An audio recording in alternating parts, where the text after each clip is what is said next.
தான் நற்கருணை என்று நாம் சொல்லுகிறோம். என்ன சொல்ல வேண்டும் என்றால் ஹோலி கம்யூனியன் என்று சொல்லுகிறோம்.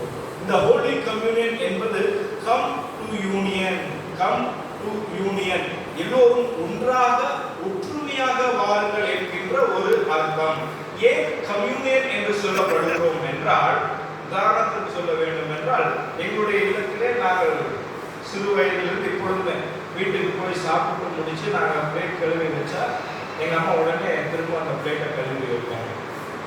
அதே போல் உங்களுடைய வீட்லேயும் இருக்கும். என்னதான் குறிப்பாக மாமியார்கள் இருக்கின்ற வீட்டில் மாமியார் மருமகள், என்னதான் மருமகள் பாத்திரத்தை நல்லா விளக்கி வச்சாலும் மாமியார் விளக்குவாங்க. கரெக்டுங்களா? ஏங்க சுத்தமாக இருக்காது, நான் கழுவினாதான் எனக்கு சாட்டிஸ்ஃபேக்ஷன். ஒன்றை இங்கே அவருடைய மேசின் கீழாக ஒரே அப்பத்தையும் ஒரே திராட்சை ரசத்தையும் ஒரே பாத்திரத்தில் பருகுகின்ற பொழுது அங்கே ஒற்றுமையாக நாம் வாழக்கூடிய ஒரு சூழ்நிலை.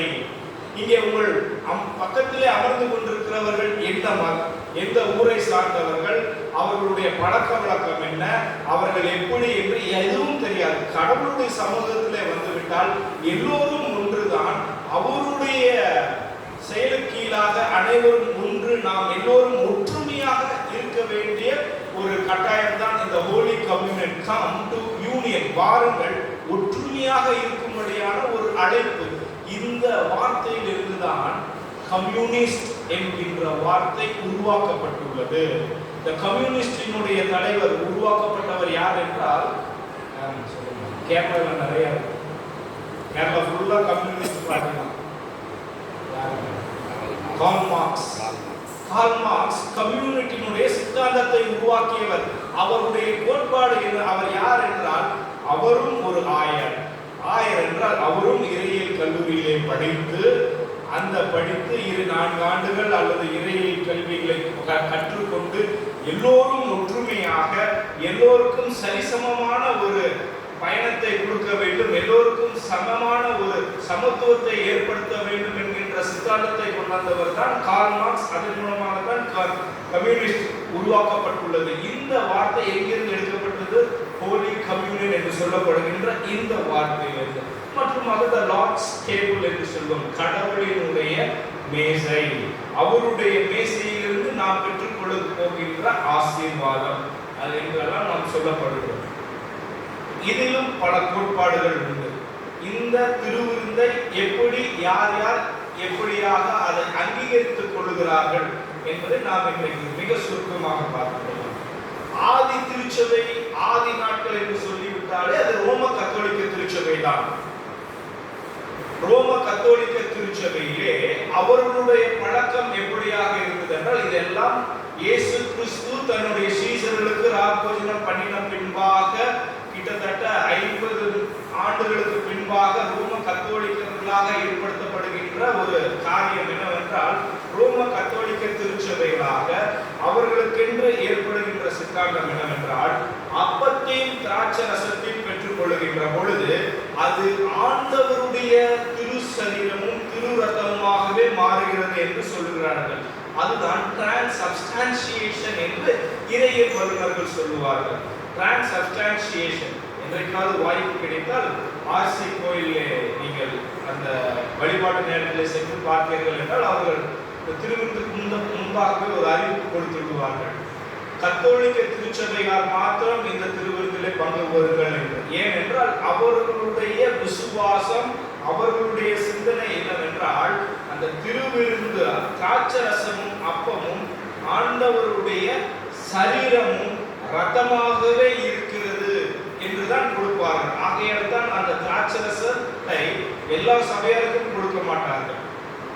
என்ன ஆர்சி கோயில போய் பார்த்தீங்கன்னா அந்த அப்பத்தை திராட்சரசத்தில் தோய்த்து அல்லது அந்த வெறும் அப்பத்தை மாத்திரம் தான் சபையாருக்கு கொடுப்பார்கள். திராட்சரசத்தை எல்லாம் குருவானவர்கள் மாத்திரம் வருக வேண்டும் என்கின்ற ஒரு கோட்பாடு ரோம கத்தோலிக்க திருச்சபையில். பின்னாட்களில் வந்த இந்த புரொட்டஸ்டன்ட் தன்மையுடனே இயேசு கிறிஸ்துவினுடைய திரு சரீரமும் ரத்தமும் இணைந்து கொள்ளுகின்றது. It joins towards the body and the blood of Jesus Christ. இந்த சாதாரண அப்பமும் திராட்சை ரசமும் இயேசு கிறிஸ்துவினுடைய திரு சரீரத்தோடு இணைந்து விடுகிறது என்பதுதான் திருச்சபையினுடைய சித்தாந்தம், அவர்களுடைய விசுவாசம். பின்பாக மெத்தடிஸ்ட் மற்றும் காங்கிரிகேஷன் என்று சொல்லப்படுகின்ற இந்த சபையினுடைய விசுவாசம் என்னவென்றால் இன் ரிமெம்பரன்ஸ்,